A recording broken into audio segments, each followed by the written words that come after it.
Graça e a paz. Pode acender uma luz branca dessa. Isso, melhorou. Aleluia. Glória a Deus. Nós vamos conversar um pouquinho sobre aquilo que o Senhor ministrou para mim, comigo, né? Ele ministrou essa mensagem já há alguns anos na minha vida. Só que toda vez que eu leio essa passagem, que eu estudo sobre esse assunto, o Senhor me traz sempre uma renovação, sempre uma revelação diferente. Isso é interessante, porque é uma mensagem que eu já tenho há mais ou menos 6 anos, 5 a 6 anos que eu tenho essa mensagem, e toda vez que eu vou ministrar, eu acabo vendo alguns pontos interessantes, e que nós precisamos nos observar e olhar para nossas vidas e ter o conhecimento daquilo que realmente Deus quer para as nossas vidas. E hoje, você olha para um lado, para o outro, não vê algumas pessoas aqui. Então entenda uma coisa: essa mensagem não é para aquele irmão que não está aqui.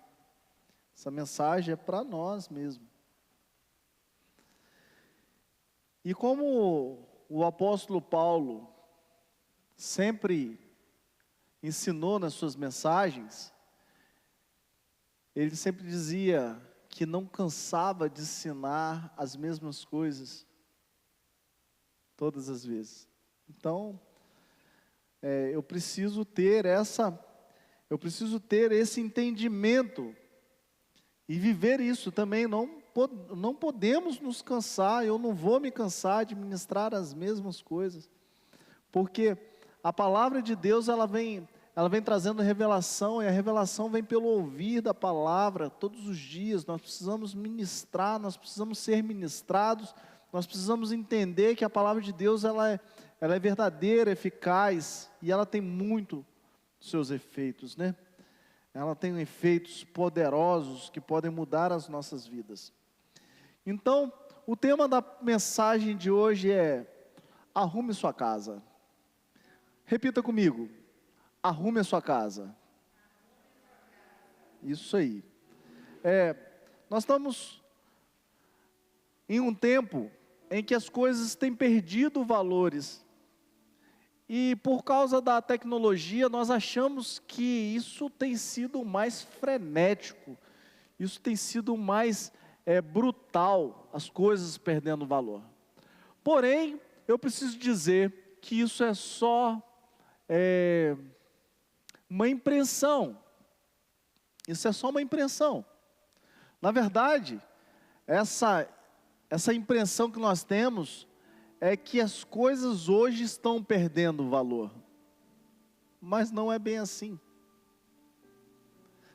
Desde que o mundo é mundo, as coisas que Deus preparou para o homem, desde o Éden até os dias de hoje, passando por Abraão,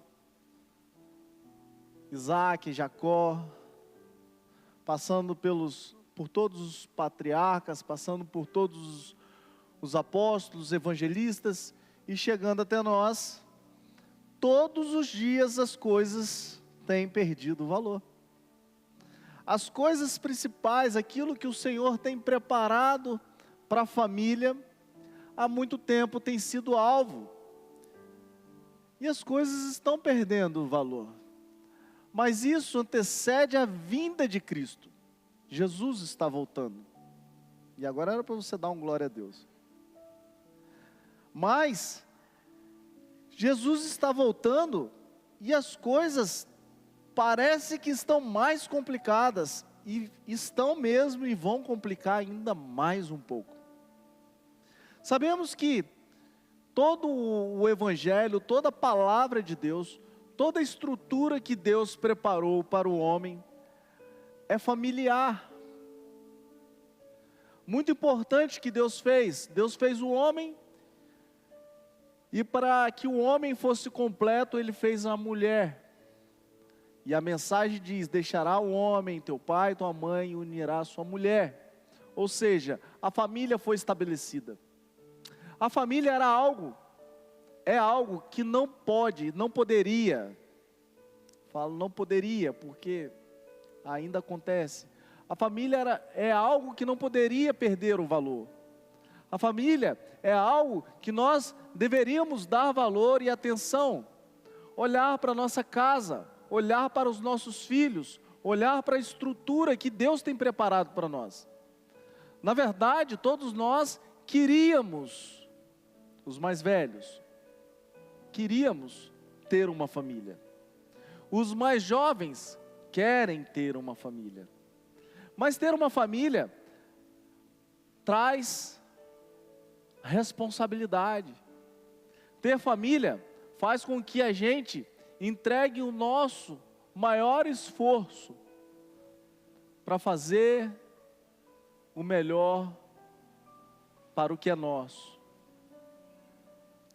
Então, por isso que o tema da palavra de hoje é: arrume a sua casa. Porque o arrumar a sua casa, muitas vezes, parece que é simplesmente colocar as coisas no lugar, tirar o tapete, varrer. A verdade é, isso também faz parte de arrumar a casa. Isso faz parte de uma organização. E nessa organização, a estrutura maior não são os objetos. Não é algo que é perecível, não é algo que perdeu o valor, que perde o valor. Se existem coisas que não podem perder o valor, é a nossa família, a nossa casa. E eu gosto muito de observar a vida do rei Ezequias. O rei Ezequias, a Bíblia diz que ele foi um rei segundo o coração de Deus também. Mas antes de falar do rei Ezequias, como eu estou falando de família, eu quero falar um pouquinho, bem rápido, sobre Salomão. A palavra diz que Salomão foi um homem que teve acesso à sabedoria. Foi um homem que mais teve acesso à sabedoria. E tanta sabedoria trouxe vaidade para o coração de Salomão. E Salomão falhou no cuidado da sua casa. Sabendo que Salomão, ele teve um filho, e esse filho dividiu o reino de Salomão. Mas na verdade, essa responsabilidade não foi do filho de Salomão, foi de Salomão. Porque Salomão pecou contra o Senhor. E Deus disse, esse reino não será tirado de ti por causa da aliança que eu fiz com o teu pai Davi. Porque Davi estabeleceu uma aliança e foi fiel à aliança que ele fez com Deus. E a partir de Salomão ali, o reino passa a ser dividido. E aqui nós vamos ver que o reino foi dividido em duas partes. O reino do norte e o reino do sul. E o reino do norte é o reino de Israel. E o reino do sul é o reino de Judá. No reino do sul, alguns reis agradaram a Deus. Olha que interessante. No reino do sul, alguns reis agradaram a Deus. E Ezequias foi um desses reis. Ele começou a reinar aos 25 anos e reinou 29 anos em Jerusalém. Só que a gente começa a pesquisar sobre o reino do sul, o reino do norte, os reis de Israel, os reis de Judá. E no reino do norte, eu posso estar enganado, eu li algumas vezes, eu posso estar enganado, porque eu posso não ter interpretado certo. Mas no reino do norte, não encontrei rei que agradou a Deus. O reino do sul teve alguns reis que agradaram a Deus. E o reino do norte, O pior rei do reino do norte foi Acabe. E o pior rei do reino do sul foi Manassés. E olha que interessante, Manassés é filho de quem? De Ezequias, um dos melhores reis de Judá. Então nós estamos vendo aqui que toda a estrutura familiar precisa de uma atenção. E nós temos a responsabilidade de dar atenção para a nossa casa. A Bíblia diz que Ezequias confiava no Senhor, o Deus de Israel. Olha só que interessante, olha o que a Bíblia diz: nunca houve ninguém como ele em todo o rei de Judá.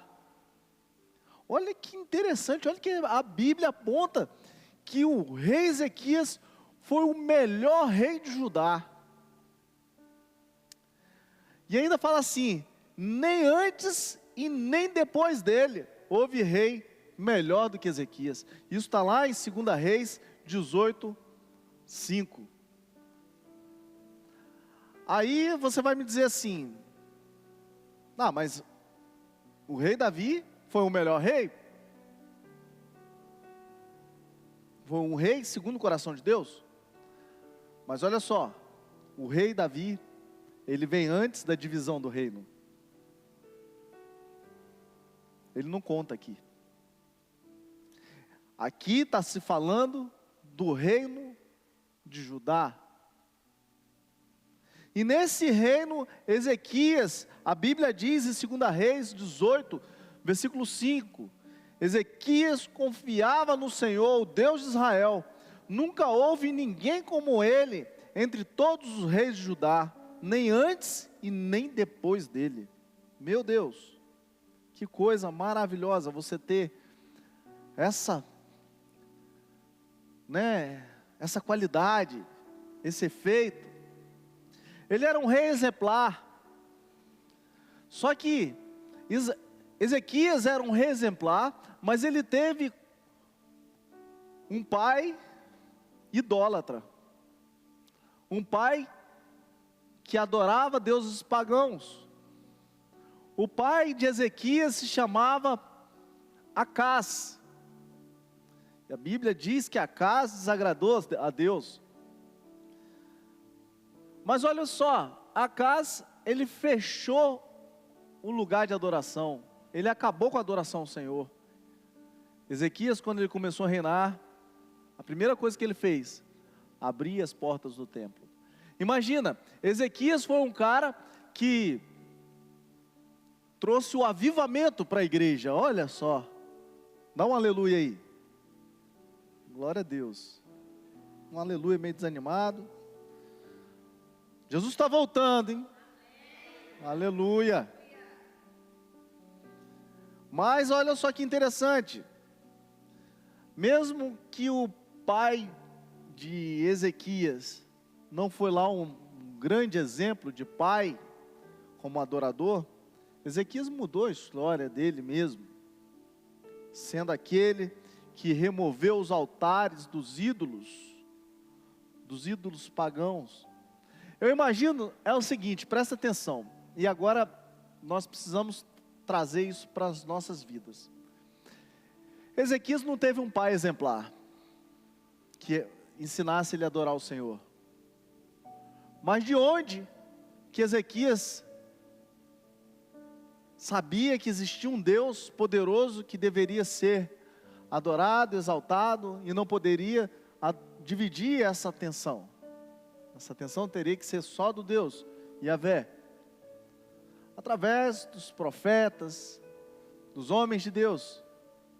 Então isso que eu estou falando aqui agora, arrume a sua casa, não significa simplesmente arrumar a sua casa dentro da sua casa ali com seus filhos, mas também com seus amigos, porque com certeza nós somos a voz que clama no deserto, e através de nós o Senhor nos dá filhos espirituais, e por isso que nós precisamos estar atentos em dar boas referências, bons exemplos, para que pessoas que não tiveram pais, que foram bons exemplos, possam nos ver e querer um pouco desse Cristo.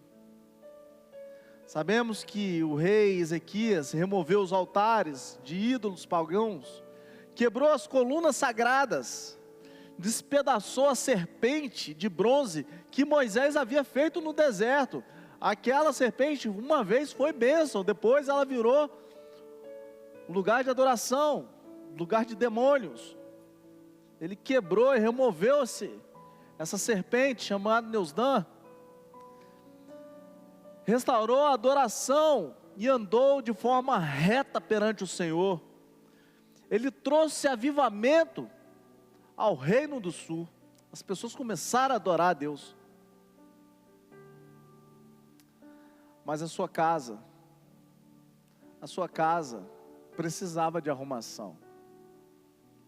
Será que nós também não precisamos dar atenção à nossa própria casa? Será que nós não estamos olhando demais para a nossa vida espiritual, sendo espirituais? Mas será que nós estamos corrigindo nossos filhos, ensinando os nossos amigos? Será que não está faltando alguma coisa para a gente arrumar dentro de casa? E uma forma de arrumar a nossa casa é ter compromisso com as coisas do Senhor. Imagina que em todo tempo nós estamos gerando vidas. E esses dias eu compartilhei alguma coisa lá no meu status que fala que as pessoas não nascem cristãs. Ninguém nasce cristão. Nossos filhos não nascem cristãos. As pessoas são transformadas. Cristão não se nasce, cristão é transformado, de glória em glória, todos os dias. Mas nós estamos gerando cristãos. Você crê nisso? Espero que vocês entendam o que eu estou querendo explicar. Nós geramos cristãos.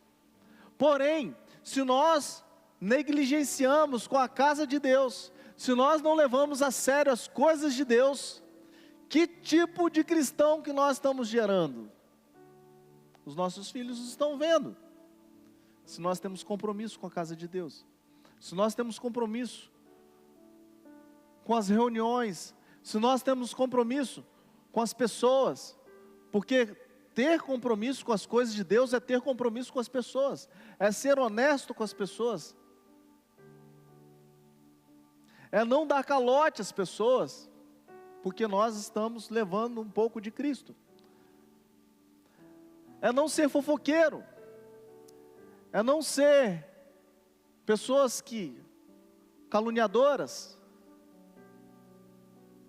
Nós precisamos olhar para dentro da nossa casa, e agora eu estou falando da casa, coração, olhar para dentro de nós, se estamos cuidando, se a nossa casa está arrumada, se nós estamos dando mau exemplo, se nós estamos comprando e não pagando, se nós estamos honrando pessoas ou desonrando, se nós estamos andando de forma correta, se nós somos verdadeiros, se somos falsos, porque nós estamos ali gerando filhos naturais e filhos espirituais. Será que nós temos ali o dom do amor? Porque o amor também é um dom. E Paulo ensina, buscai sempre os melhores dons. Ou seja, que tipo de pais que nós estamos sendo? Será que nós estamos gastando tempo em oração? Espero que sim, amém? Glória a Deus, espero que sim. Pelo menos na parte da oração. Mas será que nós estamos orando e dando frutos que permaneçam? Será que nossos filhos querem ser como nós? De fato e de verdade? Porque ser como nós, será que o que nós estamos ensinando é o melhor? Tanto serás, tantas dúvidas, meu Deus. E às vezes na caminhada cristã eu fico olhando, falo assim, meu Deus, será que nós estamos falhando? Será que nós não somos uns bons pais? Será que a nossa vida não está trazendo bons exemplos? Será que os filhos espirituais não estão vendo a responsabilidade? Será que nós estamos deixando de mostrar a responsabilidade? São tantas indagações, tantas coisas. E aí quando eu olho para a igreja, não tem a ver com números, porque eu vou em igrejas grandes também, igrejas de 300 pessoas, e no culto do meio da semana também está vazio. Então isso não é um problema nosso, isso é o problema de casa desarrumada.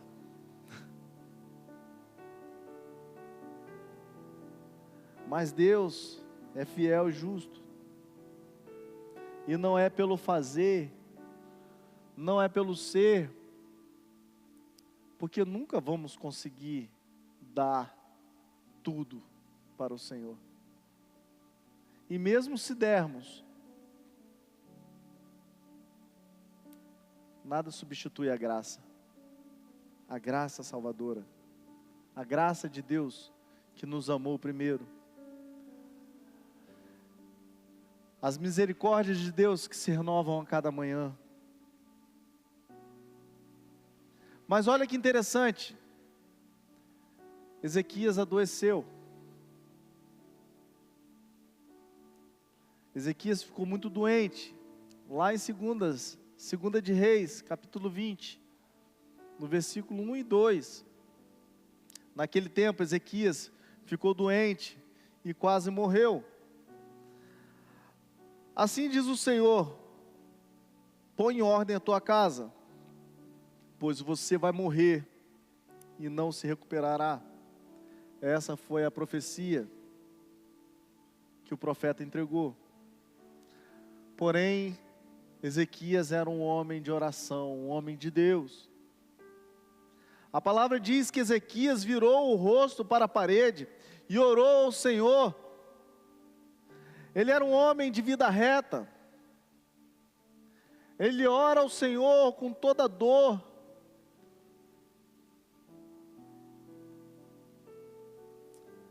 Mas a casa dele deveria ser arrumada. A ordem de Deus não era sobre o seu caráter, mas era sobre a sua casa, porque o caráter dele era um caráter aprovado. Por isso eu te falo, não sejamos negligentes, devemos dar atenção à nossa casa. Deus ouve as orações, Deus ouve a oração de Ezequias, porque Ezequias era um homem correto, e ele diz assim: lembra-te, Senhor, isso está lá em 2 Reis 20, 2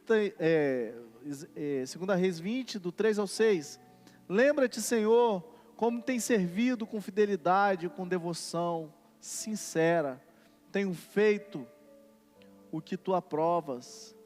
E Ezequias chorou amargamente. A resposta da oração de Ezequias veio quando o profeta é levado àquele lugar novamente por Deus. Deus manda o profeta voltar e diz assim, que vai dar mais 15 anos de vida,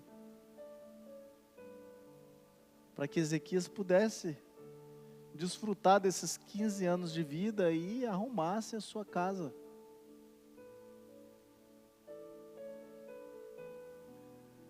Logo em seguida, Ezequias fica bom, recebe a visita dos babilônicos,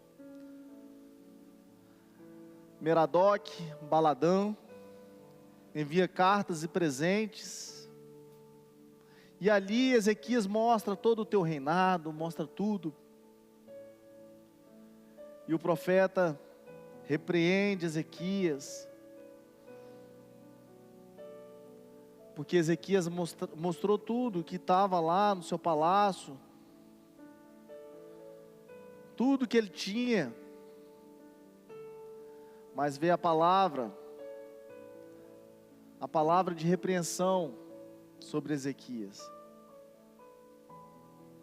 E a palavra diz que Ezequias, por causa daquele ato, alguns dos seus filhos seriam levados eunucos, seriam aprisionados, alguns dos seus filhos pereceriam, mas Ezequias, ao invés de voltar para a oração, como ele fez lá no início, e se arrepender, chorar amargamente, pedir perdão, Ezequias, no seu tempo,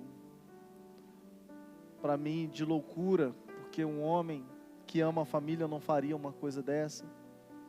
Ele diz ao profeta: boa é a palavra do Senhor que anunciaste. O profeta disse que os filhos de Ezequias seriam levados para serem escravos, eunucos, prisioneiros. E Ezequias responde: boa é a tua palavra. Boa é a palavra do Senhor que anunciaste. Pois ele entendeu que em sua própria vida haveria paz e segurança. Então a maioria das pessoas estão preocupados com a própria vida. Muitos estão preocupados somente com a própria vida e não se atentam aos seus descendentes. Se Ezequias tivesse clamado ao Senhor, orado ao Senhor, como ele orou, fervorosamente, o futuro dos seus filhos seriam melhores. Ezequias tem um filho chamado Manassés. E a Bíblia diz que foi o pior rei de Israel, o pior rei de Judá. Manassés tinha 12 anos de idade quando começou a reinar. Reinou 55 anos em Jerusalém. Isso está lá em 2 de Reis, no 21, versículo 1. Olha o que Manassés fez. Ele reconstruiu os altares idólatras que seu pai havia demolido. Ele ergueu altares para Baal, em poste sagrado, para Zerá. Ele construiu altares pagãos dentro do próprio templo do Senhor. Ele chegou a queimar os próprios filhos em sacrifício. Ele praticou feitiçaria, adivinhação e consultou médiuns.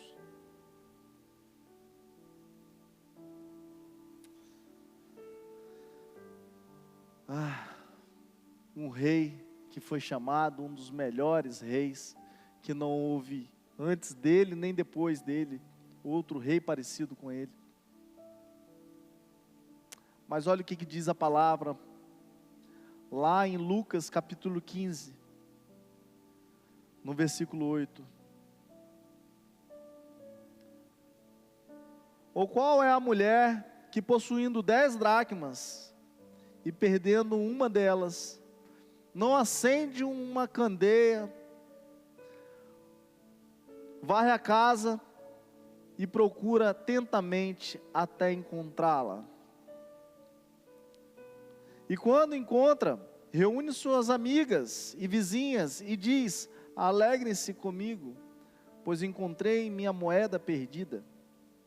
Eu digo que da mesma forma, há alegria na presença dos anjos de Deus por um pecador que se arrepende. Essa parábola, ela mostra um negócio interessante, que nós podemos linkar com a vida de Ezequias. Aqui diz que essa mulher possuía 10 dracmas, e ela perdeu uma delas.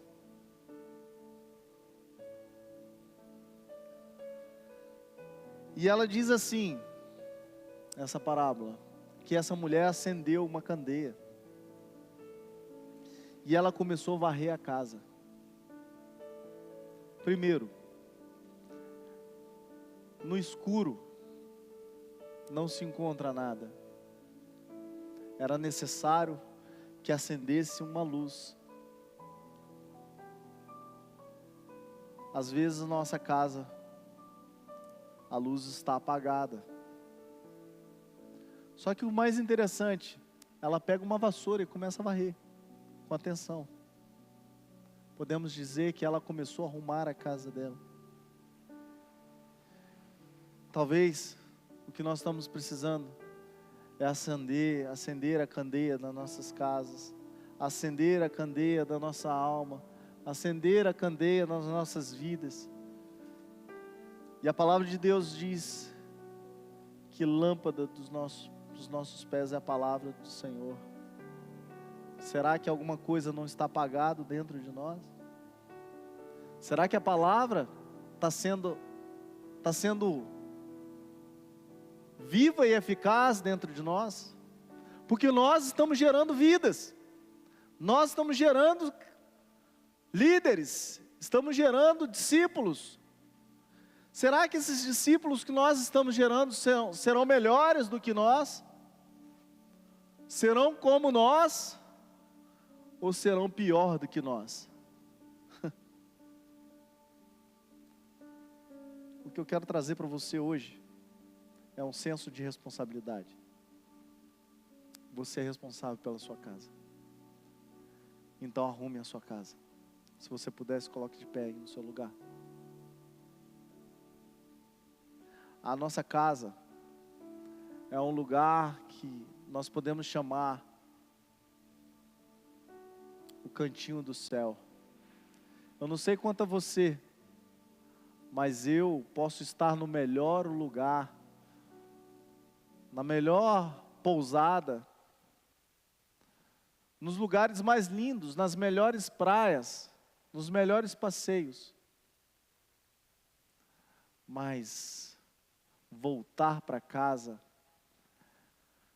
é sempre muito bom. Podemos estar fazendo as melhores coisas, mas a nossa casa é a melhor de todas. Assim também precisa ser os nossos filhos, com os nossos filhos. Eu te chamo a você dar atenção à tua casa. Ensina os teus filhos, não com palavras, mas com atitude. Ensina o filho a respeitar os mais velhos. Ensina o filho a adorar o Senhor. Ensina o filho a ser melhores. E nós também temos os filhos espirituais. Da mesma forma, ensina o amor, ensina a dedicação, ensina a devoção. Nós precisamos aprender a olhar para dentro de nós. Existe uma casa chamada coração. Existe uma casa chamada família. E existe uma casa chamada comunidade. São 3 casas. Será que essas casas estão arrumadas? Quando toca essa canção, eu peço que